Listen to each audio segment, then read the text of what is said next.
Right, welcome to the channel. Going to do a bit of an update video on this. For those that aren't aware, it's got an Audi S4 2.7 bi-turbo engine in it. Now last year I basically blew the engine up. Had a dodgy camshaft I fitted. It come out of an engine that had done snapped the cam belt, and I didn't know this at the time. Basically I put it in my engine and it seized and it knackered every valve, and I ended up getting a new engine. I bought a forged engine. It's big spec because I got big turbos on it. I got some G25 550s, so they're turbos that'll do 800 horsepower all day long. So I thought, right, I get a forged engine in.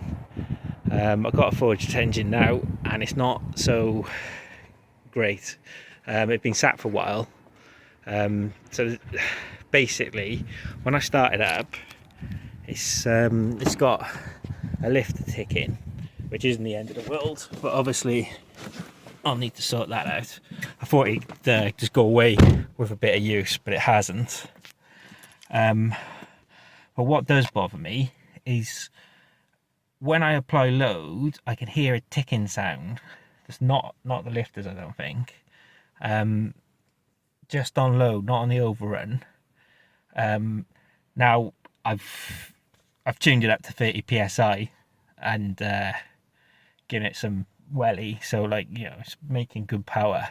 So there's nothing like drastically wrong with it, but I want to work out what's wrong with it now in the spring before I get it back on the road. And I got some changes I want to make to the charge coolers. I've got some Mclaren charge coolers, so I'm going to do a bit of work to get this ready for the summer. So I'll start it up so you can hear what the engine sounds like. It's the first start in months.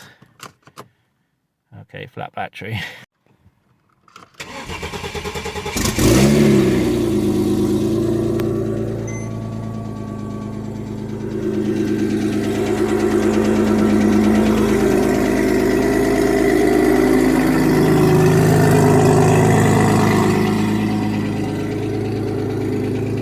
I don't know how well that comes out.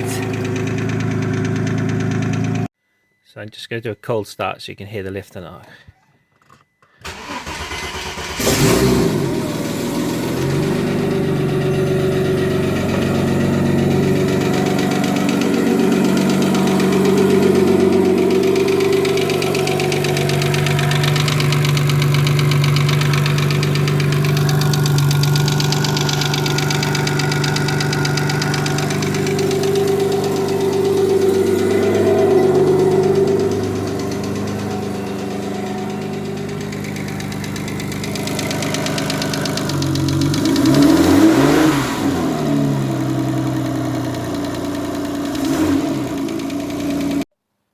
So the plan is to try and get these charge coolers fitted.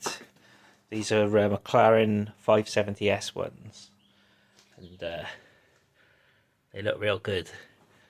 So I got those for a good price. Now it's going to be hard.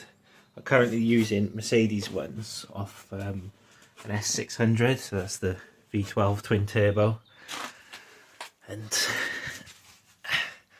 you can see there's one there, and then got the one on the other side. Now everything's kind of built around those, so this is going to be a lot of work to get them in. And you can see since I put the turbos in, we got a coolant leak, and there's also signs there's an oil leak on one of the turbos from the feed. And generally when I put these turbos in, it was a bit of a rush job. So like, this is my intake pipe that runs up, goes over through the arch, then goes up into the boot, and I wasn't entirely happy with that, so I want to come up with a new intake system. It sits a bit low, you see there, so it's caught the ground, scuffed a couple of times. Got me external wastegates and they're venting out. I'd rather they went back into the exhaust, so if I can sort that all out. So I've got a lot of fabrication on my hands, I think, to get those charge coolers in. Fingers crossed I can do it. And I've bought myself a TIG welder. So I got to learn how to TIG, and then I can do aluminium. So it's how it all looks. So I'm going to try and fit them down the sides, and that side we got a coolant bottle. On the earlier 987, you had the coolant bottle in the boot, so it just sort of sat in by there. So I've got all the parts for that, so I can like sort of retrofit it that way, which is probably what I'm gonna have to do to make up the space so I can get those charge coolers in. That's currently where my intake is. No filter, just drawing in from the boot, and it seems fine when I'm test driving it. It's quite loud inside the car, even though the boot's pretty much disconnected from the cabin. But I don't know if the boot's kind of sealed. I've got these little filters each side, but I don't know whether it's drawing in more air and the boot's choking it off or not, because I'm aiming for big power, which is the reason these are going in. Like I've seen sort of same spec engines as mine on E85 with these turbos, and yeah, they're doing like 900 horsepower at the flywheel easily. So I'm not looking for that power. I'm not running E85 for a start. But I don't know, I want something in the 700s, I'm guessing. So that's why they're going on. Give me the best chance of doing it. So part of my theory on the potential noise I got under load, the ticking, is exhaust leak. I've had turbo gaskets go on a 200SX I used to have, and it sounded kind of similar to that. So it's a bit of a guess, but that's a smoke test. I used it on the exhaust. Did find a couple of leaks. So this is like my old manifold. That's all been done with a MIG welder, proper dodgy one as well. So it was basically these manifolds, and I modified them. So I'm going to start all over again now. I got a TIG, so I'm hoping I can do a better effort this time round. So I bought a new set of manifolds. They're only Chinese specials, but I haven't had any problems with like cracks or anything on the old ones, and they were 70 quid delivered. I mean, you couldn't even get like flanges and stuff made up for that price, so it's a no-brainer to get them and cut them up to modify them, so the bends and stuff. So I'm going to try and improve the position of where the turbos are mounted. It's so tight in the car. I ended up with the wastegate coming up at the top, and it was hard to get access to them and get the dump pipes, and I had to dump to atmosphere, and I'd rather have plumbed it back into the exhaust. So I'm hoping I can do a better job this time round. So got all new flanges, special flanges on Garrett turbos, and they cost me 130 quid, which is a joke, but there we go. So plan is make up some new manifolds, smoke test everything, and then I'll know I got no leaks before it all goes back together. Not sure if it's going to sort that noise out, but just do the best I can and we'll go from there. So I'm just welding up the manifolds. It's really time consuming getting the turbos mounted properly because there's not much space, everything's so tight. So got a back page set up, so plugged it, pipe going in. That's extra gas regulator. So yeah, this isn't like a Instagram weld type of thing. Yeah, I'm happy with it. Yeah, it's getting good penetration. It's not going to be blowing. I will smoke test everything before I put it all together. But but I'm kind of learning the TIG as I go. So it's going alright. Welded on the flange already. So yeah, just gonna fire that up. I'm a little bit concerned about wastegate placement. I'm gonna end up with something like that, where the wastegate's got to come forward from the direction of flow. So obviously exhaust gas isn't going to want to turn around 180 on itself. So I mean, packaging constraints, it is what I'm going to have to do. Now these are big turbos, and I got 1.35 litres per side powering them, so I'm probably not going to need to bypass all that much exhaust anyway. So I think it'll be fine. It is what it is, really. Just a lot of big stuff and not much space, so I've got to make do as and where I can. So this is the exhaust manifolds finished. So I'm learning as I'm going with the welding, but I'm reasonably happy with how it's all gone. It's good penetration. It's all back purged. So yeah, I'm sure the expert welders will say things I should improve on, but I'm happy enough. Got in-canal EGT sensors added in, one for each port. So this is how it's looking so far. It got remote oil filter sort of mounted in by there. Turbo's there, manifold, wastegate's pretty close to the turbo, but it should be fine. Plan is it'll come out of the port there, over the wheel arch, and then it's gonna join up into the exhaust by there. So I did run external screamers before, and I don't know, I'd rather it could just go back in. It clears up the exhaust sound a bit, makes it sound a bit crisper. So that is curved as it comes in. You can't see because it's wrapped up obviously, but it's not just a straight 90 degrees. So yeah, all looking decent really. I'm happy with how it's going. So got to pipe up the oil lines. Got to make a heat shield. It's going to cover under the exhaust manifold because I'm planning on having an air filter straight off the front of this. There's a small gap that's going to be between this oil filter and where the charge cooler sits. So that's the plan, is to get a little filter in there. So far so good.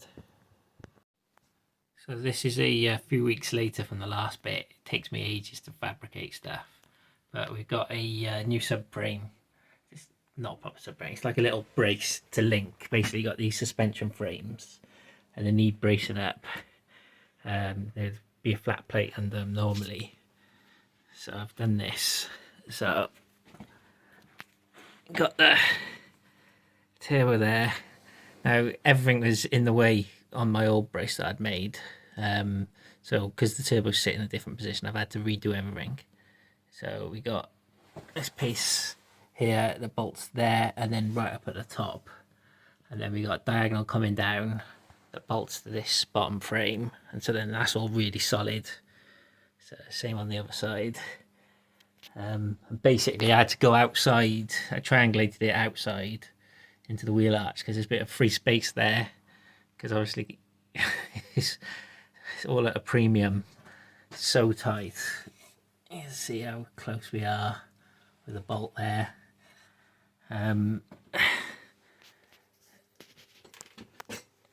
Yeah, this I'm fitting a lot of stuff into a small gap. We're tight there with a coolant line on the turbo. It's remarkable, to be honest, that it's all gone in, because there's no guarantees. So that's the screamer pipe going back in now to the, like, so the wastegate exhaust goes back into the system. So yeah, pretty much done all the exhaust side of the fabrication. I'm going to make up air filters now. So I got the charge cooler fitted this side, and you can see how tight everything is. You got millimeters, but this is all bolted solid, so it doesn't move. And you got, you know, a remote filter there. There's tight gaps. Probably gonna have to redesign this brace and move it down so I've got space for the air filter. So we got pipe on the turbo there.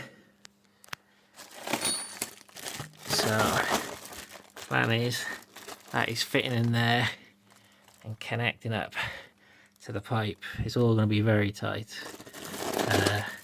Fingers crossed this works, because it solves an issue. I did want to have the air filter running into the boot. So yeah, it's all, you know, looking pretty good. I'm quite happy with it. I still got to make one extra brace. So I'm going to go from here to here. Just waiting for the alloy to arrive to do that bit. But yeah, it's coming together all right. It's such a squeeze. Fingers crossed it's reliable, because it's going to be a nightmare to take bits off. It's just no access. Everything's got to go in a certain position. Like, you can't fit the turbo in one go. You've got to put the exhaust housing on and rotate the turbo. You can see how close it is there to the starter motor. And then, like, yeah, it's the same on the other side. There's no space around anything. So yeah, it's a real challenge, but I'm getting there. This is how it's ended up. It's the last piece I made for the brace. So we got the air filter mounted there. Not too bad. Got your remote oil filter. It's all so tight.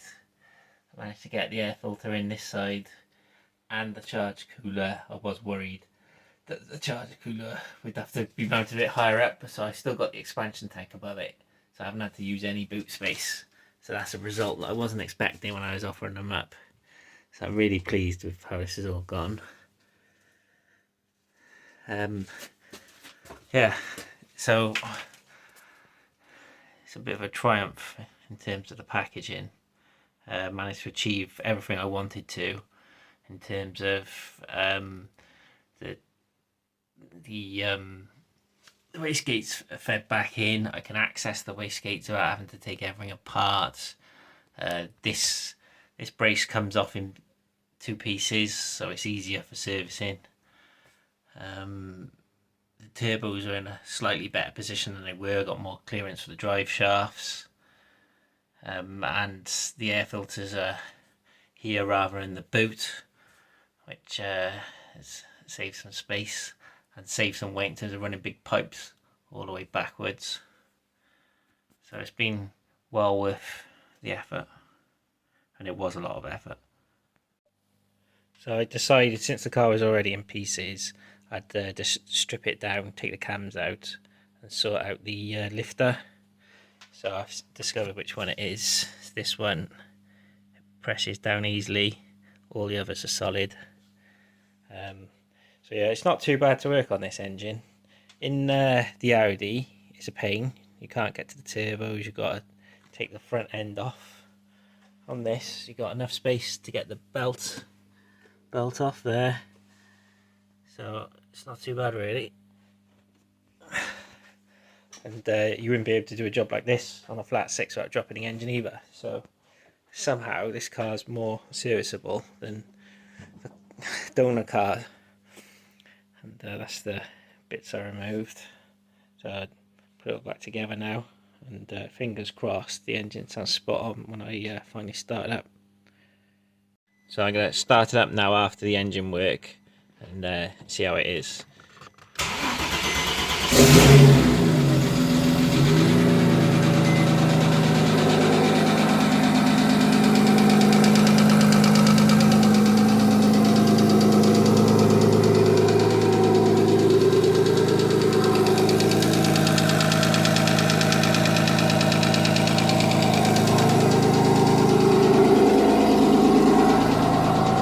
So it's better than it was, but it's still not great. I think maybe it's just a bit of piston slap. it goes as soon as the engine's warmed up a bit, so I'm not going to worry about it anymore.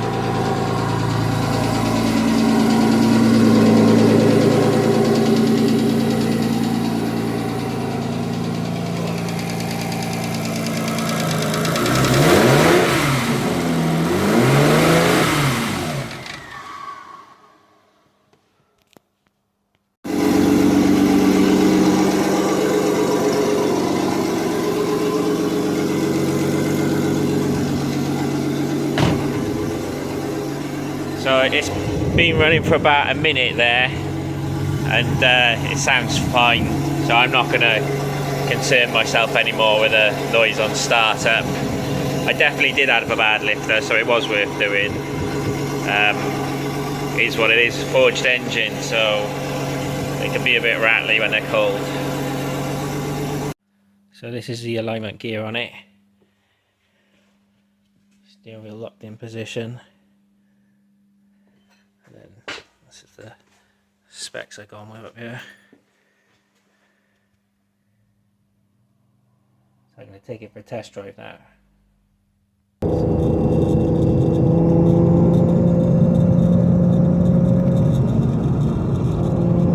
Right.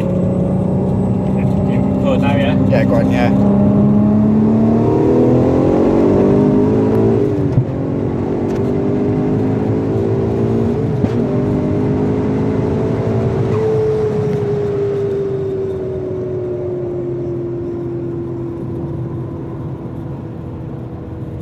How much of the road I was not able to get there because I kept on going like that all the time.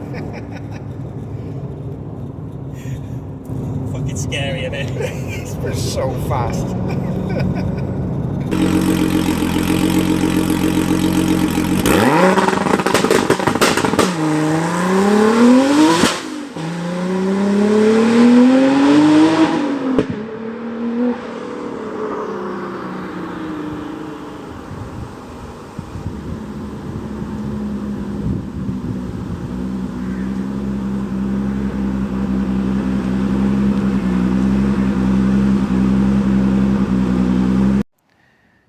So after all the changes, I've been doing some test driving and setting it up and tuning it, and it's all working as it should now. There's no issue with the wastegate control. I thought the dodgy placement might have given me some boost control problems, but that's all fine. It took a while to get the calibration right, but it's doing what I want. So I'm happy. Performance on those Mclaren charge coolers, they're good. I was definitely seeing improvements over what I had, but then the weather's gotten really warm, and I'm not happy with where the car's at, to be honest, in terms of the inlet temperatures. So basically, on a long pull, it's the temperature's not controllable. It's just flying up. The longer you stay in the throttle, the quicker it's going up, and that's with water meth injection as well. And so, like, I timed it running more boost than I was before I made these changes, and it's actually slower than it was before. Not by much, but it should be quicker with more boost. So I think I'm putting that down to the air inlet temperatures. Last time I was testing it, it was sort of, I think, in November or December, and obviously it's a lot cooler. So I really need to concentrate on getting these temperatures down. So I've got a plan for this, which will be in another video, and it's going to use the aircon. So stay tuned for that one. So thanks for watching. Subscribe for more.